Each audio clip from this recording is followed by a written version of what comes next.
교회는 성도들이 모이는 곳입니다. 그리고 성도는 하나님이 택하신 자들이고 부르신 자들입니다. 하나님이 택하시고 부르신 이유는 그리스도 안에 있게 된 그 이유, 내막을 깨닫고 은혜를 깨닫고 그 은혜를 드러내고 증거하기 위함입니다. 즉 하나님의 은혜와 사랑을 드러내기 위해서 존재하는 곳이 교회입니다. 그러니까 교회는 나의 영광이 아니라 하나님의 영광을 위해 있는 겁니다. 이것이 자기만을 위해 살아가는 세상과 교회의 다른 점입니다. 그래서 교회와 세상은 윤리와 도덕이 아닌 복음을 기준으로 구별됩니다. 성경이 이 세상을 심판의 대상으로 규정하고 있는 것도 윤리와 도덕의 문제가 아니라 복음을 거부하고 외면하기 때문입니다. 그러므로 교회는 항상 세상을 판단하는 위치에 있는 것이고 교회의 문제 역시 세상과는 다른 시각에서 판단해야 합니다. 제가 늘 강조를 했지만 교회와 세상이 다른 점, 우리가 교회의 살림을 하는 것도 마찬가지입니다. 우리가 가정은 일반 사회 경제는 어쨌든 아껴야 잘 사는 겁니다. 모든 투자도 아껴서 종잣돈을 만들어야 투자할 수 있듯이 아껴야 잘 삽니다. 그러나 교회는 아껴야 하는 곳이 절대 아닙니다. 교회는 돈이 남으면 재정이 여유가 있으면 이웃을 위해서 봉사를 하고 구제를 하고 헌신을 하고 선교를 해서 교회에 남아있는 돈이 없어야 하는 곳이 바로 교회입니다. 그 교회에 세상과 같이 아끼고 다른 염려되는 것들을 내일 일을 위해서 염려되는 부분들을 위해서 쌓아두고 있으면 마귀가 그거 다 가져다 쓰게 되어 있습니다. 그래서 교회와 세상은, 교회와 가정은 그렇게 다른 겁니다. 그런데도 교회는 세상과 다르다라는 시각을 갖지 못하는 경우가 많습니다. 그로 인해서 교회에 문제가 발생했을 때 세상과 같은 방법과 같은 생각으로 문제를 해결하려고 하게 됩니다. 그것을 바울은 오늘 본문 6장에서 형제가 형제와 더불어 고발하는 문제를 예를 들어서 얘기합니다. 오늘 본문은 고린도 교회 내에서 일어난 한 사건을 말하고 있는데 그것은 성도들 간의 소송 문제입니다. 이건 오늘날도 아주 종종 우리가 볼 수 있는 그런 문제들입니다. 한 교회에 다니는 성도들 사이에 어떤 돈 문제나 다른 문제로 인해서 세상 법정에 송사하는 일이 있을 수 있습니다. 그리고 교회가 서로 분열될 때 재산 문제로 인해서 법정에까지 가는 경우도 있습니다. 예전에 음성에서 어떤 장로님이 교회 땅을 자기의 땅이라고 세상 법정에 고소까지 가서 그렇게 했던 적이 있다고 들었습니다. 결국은 패소하고 그 장로님은 그 교회에서도 다니지 못하게 됐다는 그런 얘기도 들었어요.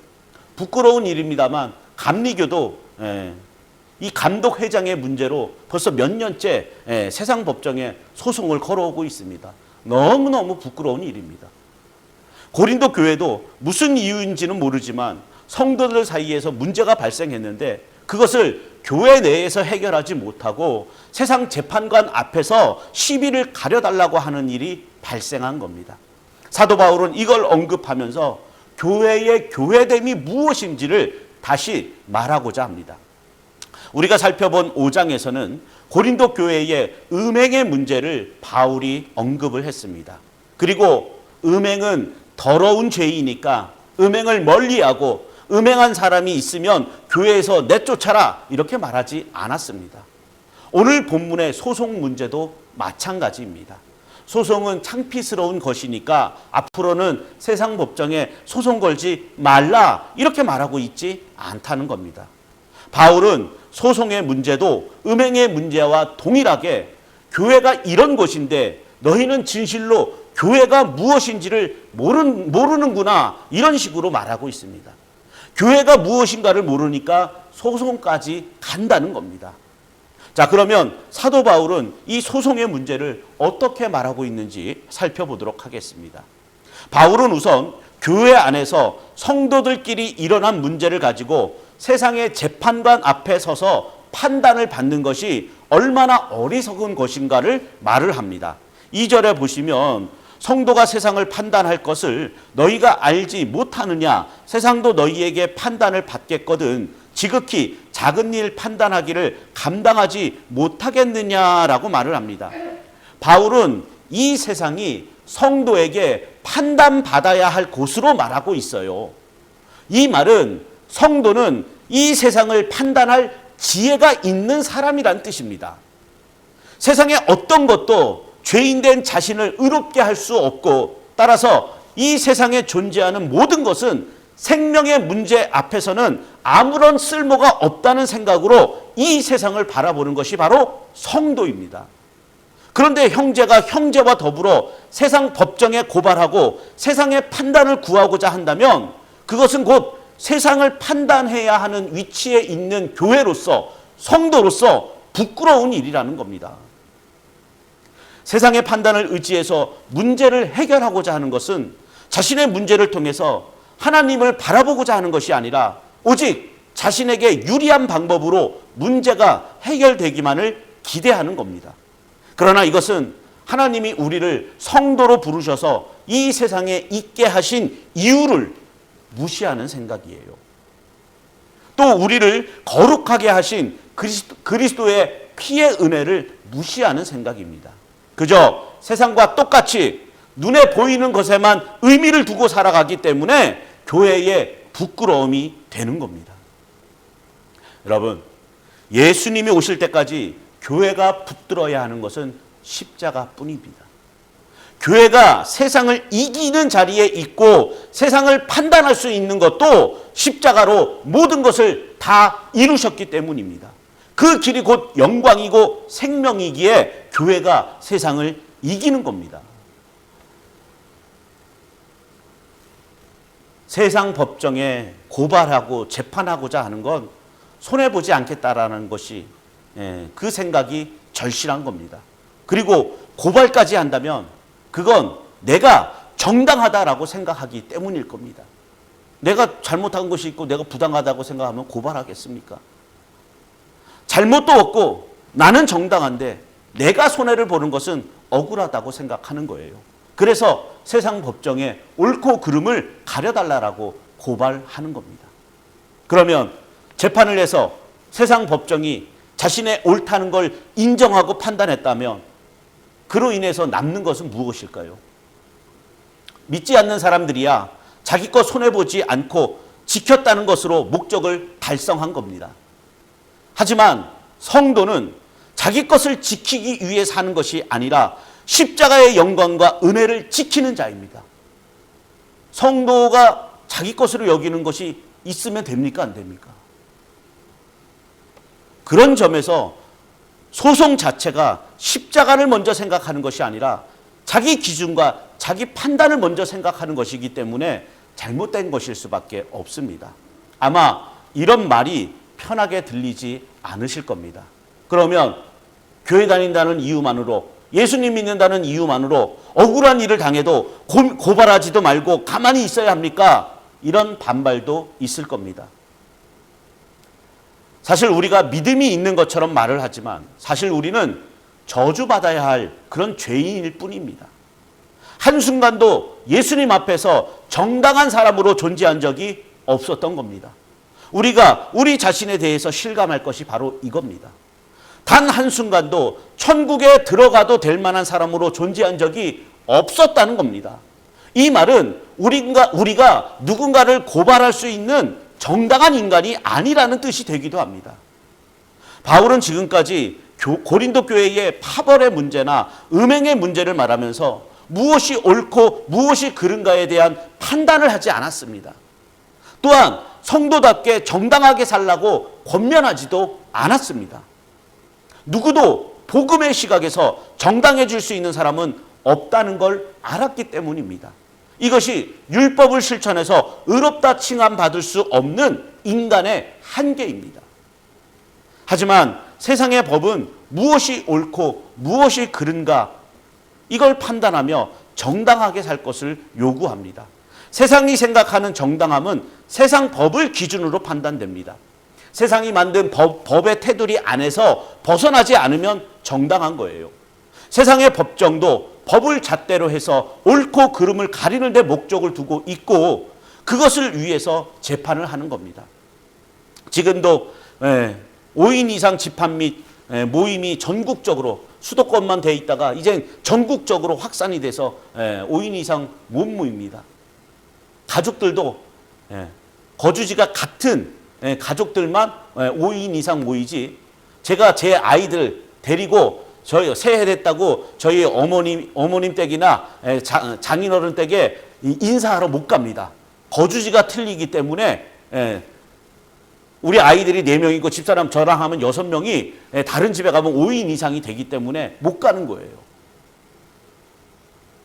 그리고 그렇게 모이는 모임이 있을 경우 포상금을 지급한다라고 포상금 제도가 달렸어요. 이게 무슨 북한 5호 담당제도 아니고 참 나라가 왜 이렇게 됐는지 나라 탓이겠습니까? 이게 우리 바이러스 때문에 이렇게 됐는데 그래서 난리가 났어요 지금. 신고 건수가 장난 아니랍니다. 사람들이 모이면 누가 모인 것이고 몇 명이 모였는지를 확인한대요. 지금 각 지역들마다 맘카페라는 것이 있는데 그곳에서는 아주 난리가 아닌가 봅니다. 자기 자신하고는 아무런 상관이 없는데도 어느 집에 누가 몇 명이 모였는지가 관심사가 되어버렸어요. 그럴 때 세상 법은 정확하게 몇 명이 모였느냐에 따라서 옳고 그름을 판단합니다. 하지만 코로나 바이러스 확산을 예방하는 차원에서 거리 두기가 강화가 되고 모임과 집합을 금지하는 것이 중대본의 취지예요. 5명은 안 되고 4명은 된다는 것이 중요한 것이 아니라 4명이든 5명이든 지금은 만나지 말고 자제해달라는 것이 중대본의 취지가 아니겠습니까? 교회도 마찬가지입니다. 지금은 전국에 있는 모든 교회가 영상 예배로만 예배를 드릴 수가 있습니다. 그런데 그 영상 예배를 위한 준비 인원이 최대 20명까지라고 해요. 이 같은 조치는 영상 예배를 위한 준비 인원을 말하는 것이지 20명까지는 예배를 드려도 좋다는 뜻이 아닙니다. 중대본에서도 그렇게 설명을 했어요. 혼선을 빚을까 봐. 그런데 지금 많은 교회에서 20명씩 몇 번을 거쳐서 예배를 나눠드리고 있다니까요. 교인 수가 적은 교회는 2부 정도로 나눠드리면 되지만 교인 수가 많은 곳은 5부, 6부로도 나눠서 드린다는 거예요. 법의 테두리 안에서 벗어나지 않는다는 거죠. 그렇게 되면 우리 교회도 지난번 거리두기 2단계 때 했던 2부 예배로 드리면 아무 문제가 없는 거예요. 그런데요, 교회가 그러면 안 되는 거 아닙니까? 예배를 드려도 되고 또 얼마든지 드릴 수 있지만 때론 그럼에도 드리지 않을 수 있는 곳이 교회여야 하는 거예요. 지난주에 원주에 있는 그 독립교단의 제법 큰 교회에서 이 문제가 또 터졌어요. 그 교회는 벌써 2번째예요. 그러니까 교회를 향한 적대감이나 혐오가 아주 극에 달했어요. 제가 어제 카톡으로도 우리 성도님들에게 말씀을 드렸지만 우리가 복음을 위해서는 정말 목숨을 내놓고서라도 모여야 합니다. 그게 교회이니까요. 그런데 우리의 모임이 다른 누군가에게 무기가 되고 살인이 된다면 그건 분명 잘못입니다. 3절에 보시면요. 우리가 천사를 판단할 것을 너희가 알지 못하느냐. 그러하거든 하물며 세상 일이랴라고 말을 합니다. 이 말을 보면 성도는 천사도 판단할 수 있다는 겁니다. 왜냐하면 성도된 우리에게는 하나님의 계시가 있기 때문이에요. 하나님의 계시는 천사도 판단하고 세상도 판단합니다. 성도된 우리는 하나님의 계시를 아는 자들이기 때문에 세상의 마지막까지 보고 살아가는 그런 사람들이에요. 그러한 성도가 세상이 어떻게 되어가는지도 모르는 세상 재판관 앞에 서서 우리들의 일을 판단해 달라고 할 수 있느냐라는 거죠. 5절을 보시면요. 내가 너희를 부끄럽게 하려 하여 이 말을 하노니 너희 가운데 그 형제간의 일을 판단할 만한 지혜 있는 자가 이같이 하나도 없느냐라고 말을 합니다. 형제 간의 일은 교회에서 판단받아야 한다라고 사도는 말하고 있는데, 교회가 형제 간의 일을 판단한다면 그 기준은 무엇일까요? 일단 교회는 세상 법을 다루지 않습니다. 따라서 세상 법을 기준으로 판단하지 않기 때문에 교회의 판단을 맡긴다는 건 세상 법에 의한 판단을 받지 않겠다는 의미가 되는 거예요. 세상 법의 판단보다는 교회의 판단이 더 높다는 것을 믿는 겁니다. 그러면 교회는 무엇을 기준으로 형제 간의 일을 판단해야 하는 걸까요? 만약 교회가 형제 간의 일을 옳고 그름으로 판단한다면 교회는 세상과 같은 기준으로 판단하는 것이 되는 겁니다. 단지 세상에 고발하지 않고 세상 법정에서 재판하지 않았다는 것뿐, 옳고 그름을 가려서 정당한 사람의 손을 들어주는 그런 점에서는 세상과 같은 겁니다. 형제를 고발하여 재판하는 것은 자신이 억울하니까 억울함을 풀어달라는 뜻입니다. 그리고 세상의 판사는 시시비비를 따져서 억울하게 피해를 보는 일이 없도록 잘 살펴서 판결을 합니다. 그것이 세상에서는 정당한 것이고 판사의 할 일입니다. 하지만 말씀드린 것처럼 교회는 시시비비를 가려서 억울한 사람을 없게 하려고 판단을 하는 것이 아닙니다. 교회의 존재 이유를 생각하고 무엇이 교회의 교회됨이며 교회가 증거하는 십자가의 정신이 무엇인가를 생각하며 판단할 수 있어야 하는 겁니다. 만약 형제 간의 일을 예수님에게로 가져가서 자기의 억울함을 풀어달라고 호소한다면 예수님은 어떻게 판단하실까요? 누가복음 12장 13절에 보면 이렇게 말을 합니다. 무리 중에 한 사람이 이르되 선생님 내 형을 명하여 유산을 나와 나누게 하소서, 이렇게 예수님께 부탁을 합니다. 형이 아버지의 유산을 모두 독차지한 거예요. 그러니까 억울하고 부당했던 동생이 예수님을 찾아와서 형이 자신에게 유산을 나누어 달라 이렇게 부탁을 하는 겁니다. 만약 같은 교회에 다니는 형제 사이에 이런 일이 발생했고 교회가 이 문제를 판단해 달라고 요구한다면 어떻게 해야 할까요? 세상 법정은 유산 상속에 관한 법의 기준에 따라서 판결하면 됩니다. 형이 유산 모두를 차지하는 것은 부당한 일이기 때문에 동생에게도 법이 정한 기준의 액수를 나누게 하면 됩니다. 그렇게 해서 억울한 사람이 없게 하는 것이 세상이 생각하는 정의입니다. 그러면 교회도 세상처럼 판단해야 할까요? 형을 권면해서 세상법이 정한 만큼의 액수를 동생에게 지급해 주도록 중재를 한다면 교회의 역할을 다했다라고 할 수 있을까요? 그렇다면 교회도 옳고 그름을 가려서 억울한 사람이 없도록 하는 곳이 될 뿐인 겁니다. 예수님은요, 유산 문제를 해결해 달라고 부탁한 동생에게 이렇게 말씀을 합니다. 이르시되 이 사람아 누가 나를 너희의 재판장이나 물건 나누는 자로 세웠느냐, 이렇게 반문을 하십니다. 그리고 나서 그들에게 이르시되 삼가 모든 탐심을 물리치라, 사람의 생명이 그 소유에 넉넉한 데 있지 아니하니라, 이렇게 말씀을 합니다. 이것이 동생의 상담에 대한 예수님의 답입니다. 예수님은요, 동생의 억울한 문제를 해결하는 것에는 관심이 없습니다. 다만 예수님을 자기 문제의 해결자로 생각하고 부탁을 한 것을 문제시하고 있는 거예요. 동생은 유산 문제에서의 억울함만 생각할 뿐이지 자기 인생의 마지막은 생각하지 않습니다. 하지만 예수님은 인생의 마지막 자리를 외면하고서는 절대 만날 수 없는 분입니다. 설사 만난다 할지라도 현재 눈앞에 자기 문제를 해결해주는 다른 예수일 뿐입니다. 오늘날 기독교인들이 이 다른 예수를 많이 찾고 있잖아요. 만약 예수님이 동생의 부탁대로 유산을 나누게 했다면 동생은 억울함은 풀 수 있었을 겁니다. 그리고 세상이 말하는 정의도 실현되었을 겁니다. 하지만 유산은 챙겼다 해도 예수님이 어떤 분인지에 대해 오해를 하고 살다가 인생의 마지막에 도달했을 겁니다. 예수님은 영원한 생명을 주시기 위해서 이 땅에 오신 분인데 그저 살면서 자신의 억울함을 풀어준 재판관으로서의 예수로만 생각을 하는 겁니다. 결국 예수를 모르는 사람으로 인생이 끝나게 될 겁니다.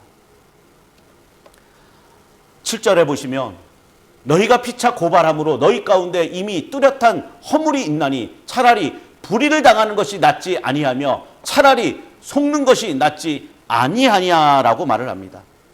이것이 교회 내에서 어떤 문제가 발생했을 때의 바울의 입장입니다.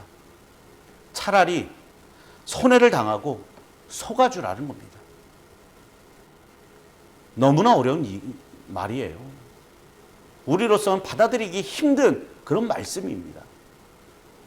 그런데 이런 자리까지 나아가야 하는 것이 성도입니다. 이러한 모습은 진심으로 구원이 무엇인가를 알고 그리스도의 사랑을 깨닫지 않으면 불가능합니다. 나를 보는 것이 아니라 교회의 유익을 바라보지 않으면 할 수 없는 일입니다. 나를 위해서 살아가는 이기주의가 버려지지 않으면 할 수 없는 일입니다. 이건 우리의 양심이나 인격으로 되어지는 일이 아니라 하나님의 은혜와 하나님의 사랑을 깨달음으로 되어지는 일입니다. 즉 은혜와 사랑이 우리를 새 사람으로 바꾸어놓지 않는 한 할 수 없는 그런 일이라는 겁니다. 사도 바울은 소송의 문제 앞에서 누가 잘했나 잘못했나 이 여부를 따지지 않습니다. 대신 누가 먼저 손해보려고 하느냐, 누가 먼저 양보하느냐 이걸 보는 겁니다. 누가 그리스도의 사랑으로 손해를 보고 양보했느냐, 바로 그 사람이 하나님의 은혜를 알고 하나님의 사랑을 아는 자이며 그 사람이 바로 하나님 앞에서 승리한 사람이라는 걸 말하고 있는 겁니다. 여러분이 진심으로 그리스도의 구원을 알고 하나님의 은혜와 사랑을 깨달은 성도라면 져야 합니다. 지셔야 합니다. 손해보고 양보하는 자리에 먼저 나아가야 합니다. 하나님은 여러분에게 이걸 원하고 계십니다. 사람이 서로 싸우고 경쟁하는 것이 무엇 때문입니까? 모두 썩어질 세상 것 때문 아니겠습니까? 우리가 영생을 위해서 서로 다투고 경쟁하나요? 우리는 이미 영생이라는 귀한 선물을 소유한 자들입니다. 너무나도 귀한 것을, 아니 세상에 비할 수 없는 가장 크고 고귀한 것을 이미 가지고 있는데 그깟 썩어질 것에 양보 못하겠습니까? 썩어질 것 좀 손해본다고 해서 그게 뭐가 문제이겠습니까?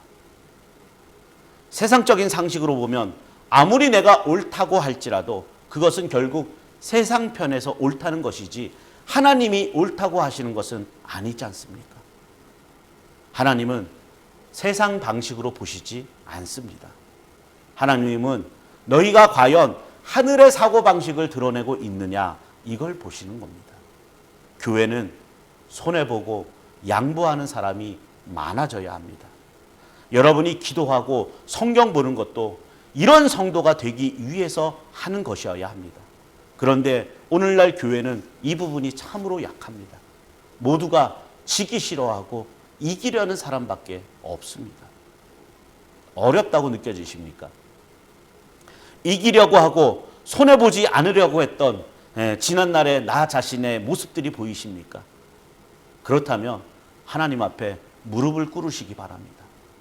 하나님 앞에서 잘한 것이 아무것도 없는 자신의 모습을 고백하며 이기심이 사라지고 양보하고 용서하는 마음이 내 안에 채워지기를 하나님께 구하시기를 바랍니다.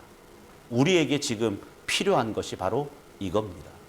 이제 새로운 한 해가 시작이 되었습니다. 이 한 해를 우리가 어떻게 살아야겠습니까? 구원받은 백성으로 하나님이 택하신 성도로 우리가 어떻게 이 한 해를 살아내야 합니까? 바라옵기는 손해보고 양보하고 용서하는 자리가 바로 저와 여러분이 있어야 할 자리라는 걸 믿으시기를 주님의 이름으로 축원을 드립니다.